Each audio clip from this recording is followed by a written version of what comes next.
Scrap metal import business में return on investment क्या है, ये आधारित होता है ये बिजनेस अच्छा है या उतना अच्छा नहीं है। आप आईपीओ तक जा सकते हैं, इसमें मिलावट नहीं है, इसमें केवल तोल को देखना है। डोमेस्टिक का काम अच्छा है या इंपोर्ट का अच्छा है, आप विद इन इंडिया कर सकते हैं। 3 घंटे में दिल्ली से दुबई फ्लाइट पहुंच जाती है। 10 बार में वो प्रॉफिट हो जाता है 40%। शिप के शिप आते हैं, एक शिप 50,000 टन नेट में होता है, उनको पहले नेट प्रैक्टिस कराई जाती है जो चारों तरफ से सुरक्षित होता है, केवल 1%। नमस्कार मित्रों, मैं अशोक गुप्ता किंकर आपकी सेवा में प्रस्तुत हूँ।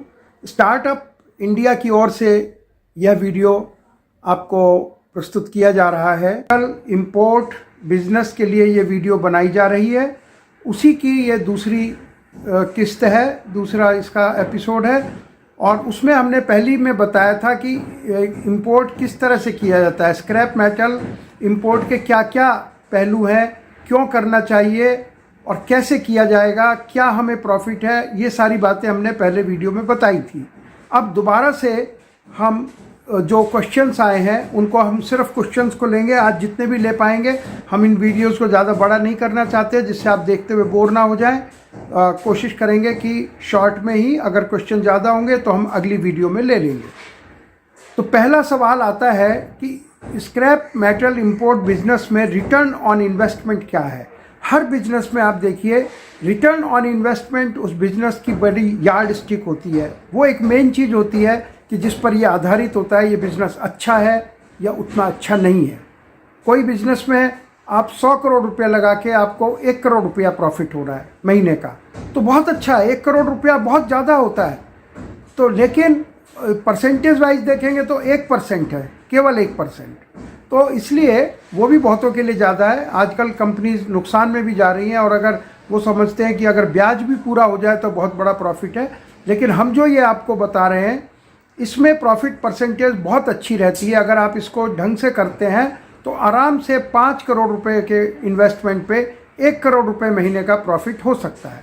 हो सकता है शुरू में थोड़ा कम होगा, 50 लाख होगा, 60 लाख होगा, 70 लाख होगा, पर धीरे धीरे, और इसमें आप बढ़ाते बढ़ाते उसको आप आईपीओ तक जा सकते हैं, यानी पब्लिक इशू भी निकाल सकते हैं। वो सब हम ऑर्गेनाइज करते हैं। स्टार्टअप इंडिया, हम लोग खुद, जब मैं अमेरिका में था उस कंपनी का पब्लिक इशू आया था जो हम ही ने सब किया था।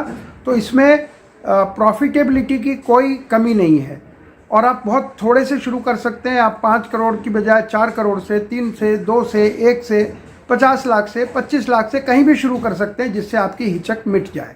दूसरा सवाल आया है कि हम इसी मेटल को क्यों करें, वाई आयरन मेटल। हमने पिछली बार वीडियो में बोला था, लेकिन फिर मैं दोबारा से, क्योंकि क्वेश्चन आंसर हैं तो दोबारा से आप सुन सकते हैं कि देखिए सब मेटल्स की इंडिया में रिक्वायरमेंट है, सब अच्छे बिकते हैं, सब में कोई दिक्कत नहीं है और हम सभी में सहयोग देते हैं।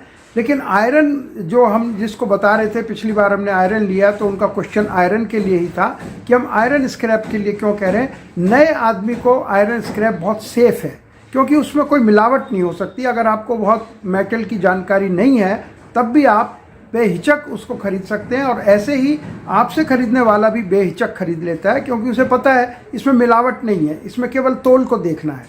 तो इसलिए ये एक बहुत इजी है काम करने में। हम आयरन इस बिज़नेस को कर सकते हैं। और why metal business, metal business की विशेषता है कि इसकी शॉर्टेज होने से इसकी डीलिंग करीब करीब कैश होती है, सेम डे, और आपको एडवांस भी मिलने लगता है। तो इसलिए हम इसको metal business is very good business. अब उन्होंने कहा ये ओरिजिन कहाँ है, ये कहाँ से आएगा, तो मैं आपको बताऊं, अगर आप गूगल करेंगे प्रॉपर तो कम से कम 150 कंट्रीज़ हैं जो स्क्रैप एक्सपोर्टर्स हैं और 150 ही कंट्रीज़ हैं जो स्क्रैप इंपोर्टर्स हैं। कुछ कंट्रीज़ एक्सपोर्टर्स भी हैं, इंपोर्टर्स भी हैं। तो वो सारी चीज़ें, लेकिन आप थोड़े तौर पे देख लीजिए कि आप गूगल करके देखिए, फिर हमसे बात कीजिए, आपको एक आइडिया आ जाएगा। 2 तरह के कंट्रीज़ होते हैं जो एक्सपोर्टर होते हैं। एक तो जो होते हैं बहुत, जिनमें डेवलपमेंट नहीं है, जैसे अफ्रीका, सॉरी मेरे को अफ्रीका के लोग बुरा मान जाएंगे, जहाँ कम है तो वहाँ भी स्क्रैप प्रोड्यूस होता है। कहीं भी जहाँ इंसान रहता है वहाँ स्क्रैप प्रोड्यूस होता है। तो उनके पास अभी टेक्नोलॉजिकल इतना एडवांसमेंट नहीं है कि वो उसको वहाँ गलाएं। तो वो क्या, वो हम जैसे मुल्कों को जो इसको रिसाइकलिंग करने वाले उनको वो एक्सपोर्ट कर देते हैं या हम वहाँ से इंपोर्ट कर लेते हैं। दूसरे सोर्स हैं जो डेवलप्ड कंट्रीज़ हैं, वहाँ भी स्क्रैप बहुत निकलता है और वो क्योंकि स्क्रैप मेल्टिंग में, रिसाइकलिंग में लेबर बहुत इन्वॉल्व होती है, तो वो कहते हैं हम यहाँ इतने महंगे लेबर का काम नहीं कर सकते, इसको आप ले जाइए फिर बना के आप हमें फिर दे दीजिए। तो वो दूसरे वो कंट्रीज़ हैं जहाँ जैसे अमेरिका है, यूरोप है, रशिया है, आप इसको डेवलप में माने या नहीं माने, जो भी हैं, इन कंट्रीज से बहुत स्क्रैप आता है। और दूसरे जो अंडर डेवलप कंट्रीज़ हैं वहाँ से बहुत स्क्रैप आता है। और इंडिया जैसे और भी कंट्रीज़ हैं, इंडिया है, पाकिस्तान है, बांग्लादेश है, श्रीलंका है, कोरिया है, टर्की है, बहुत इम्पोर्टर्स हैं, उनमें इंडिया भी एक अच्छे लेवल पर है। आप देखें पहले दूसरे लेवल पर ही है इंपोर्ट के अंदर, हम जबकि हमें होना चाहिए पहले नंबर पर, लेकिन हम लोग धीरे धीरे कोशिश कर रहे हैं। हम स्टार्टअप इंडिया में भी आपको प्रोत्साहित कर रहे हैं कि आप ज़्यादा से ज़्यादा इस काम को करें। उसके बाद आता है डोमेस्टिक का काम अच्छा है या इंपोर्ट का अच्छा है। देखिए काम दोनों ही अच्छे हैं।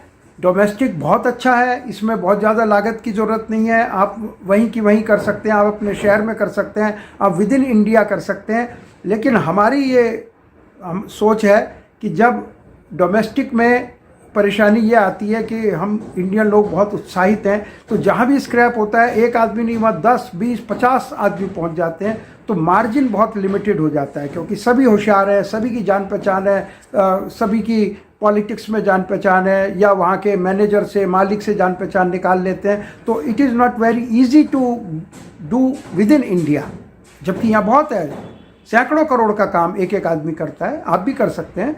लेकिन चूंकि हम इंपोर्ट एक्सपोर्ट की वीडियोस बना रहे हैं, तो हम इसलिए कहते हैं कि अगर आपको एक बहुत बड़े लेवल पे काम करना हो, बड़े लेवल का मतलब शिप के शिप आते हैं, एक शिप 50,000 टन यानी अंदाजन 200 करोड़ के आसपास का, 100 करोड़ के आसपास का होता है। अगर आप बड़े लेवल पे या छोटा भी करना चाहते हैं, 2, 4, 5 करोड़ से काम करना चाहते हैं, तो आपको इंपोर्ट से ही गुजारा करना पड़ेगा।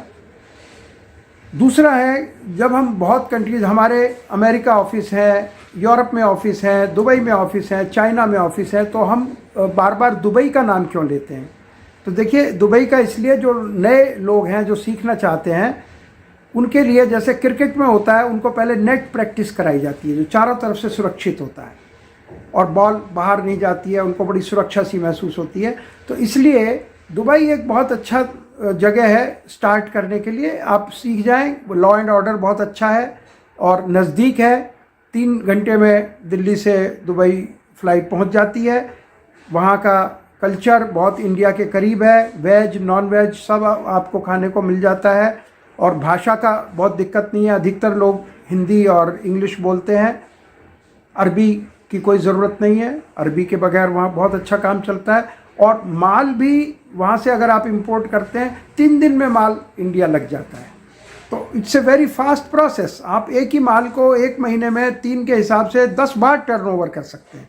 अगर आपका प्रॉफिट एक बार में 5% है या 4% है, 10 बार में वो प्रॉफिट हो जाता है 40%, जो किसी बिजनेस में पॉसिबल नहीं है, इंपोर्ट एक्सपोर्ट में बिल्कुल पॉसिबल नहीं है। तो इसलिए हम नए लोगों को दुबई की प्रेरणा देते हैं, फिर काम करते करते उनको खुद समझ आ जाती है कि हमें अफ्रीका से करना है, अमेरिका से करना है। और फिर ये भी बात है कि दुबई में आप छोटे से शुरू कर सकते हैं, अमेरिका से आप करेंगे तो आप 100 कंटेनर से कम आपको कोई माल नहीं देगा, और आप नए आदमी हैं, 100 कंटेनर की लागत आप अरेंज नहीं कर पाएंगे, पुराने हैं तो आप कर पाएंगे। इसलिए हम दुबई की प्रेरणा देते हैं शुरुआत करने वालों को। और उन्होंने पूछा है साइकिल कितने दिन में एक साइकिल हो जाती है, तो इसका ये बहुत ही टेक्निकल मामला है कि वैसे तो आप देखिए कि वहाँ से 3 दिन में माल आ जाता है, तो 3 दिन की साइकिल है। लेकिन शुरू में जब आप शुरुआत करते हैं, तो पहली बार आप जब जाएंगे, दुबई जाएंगे, हमारा दुबई ऑफिस आपको घुमाएगा फिराएगा। जैसे आप कोई पहली बार किसी नए शहर में कोई चीज़ खरीदने जा रहे हो, आप साड़ी खरीदने जा रहे हो, तो आपको पता नहीं है कौन सी दुकान अच्छी है कौन सी नहीं। आप पता करके इस बाज़ार में, उस बाज़ार में, उस दुकान, दसियों दुकानों पर जाएंगे, तब जाके आपको खरीदने को मिलेगा, जिससे आप सही रेट पर चीज़ ले आए। इसी तरह से जब आप पहली बार जाते हैं, तो जबकि हमें मालूम है कहाँ से माल लेना है, लेकिन आपको सिखाने के लिए, तसल्ली के लिए हम बहुत लोगों के पास लेकर जाते हैं तो उससे उसमें 3-4 दिन सर्वे में लग जाते हैं। फिर आप माल को खरीदने की बात होती है, 3-4 दिन माल के लोड होने में लग जाते हैं, तो फिर वो शुरू होता है। लेकिन बाद में जब आप रेगुलर काम करने लग जाते हैं तो आप पहले दिन ही माल खरीद लेंगे और वहाँ आप किसी आदमी को छोड़कर आ सकते हैं। और वो आदमी साइकिल, जब साइकिल का मतलब ये है कि रोज़ माल वहाँ से लोड होगा और रोज़ वहाँ से चलेगा, तो अगर 3 दिन में माल इंडिया आ सकता है तो साइकिल का मतलब ये हुआ आपको 3 दिन की लागत चाहिए। अगर आप 10 कंटेनर का काम करना चाहते हैं तो आपको 30 कंटेनर की लागत चाहिए। आप 5 का करना चाहते हैं तो 15 कंटेनर की लागत चाहिए। तो इस तरह से आप उसको डेली ही 1-3 दिन की साइकिल में भी काम कर सकते हैं।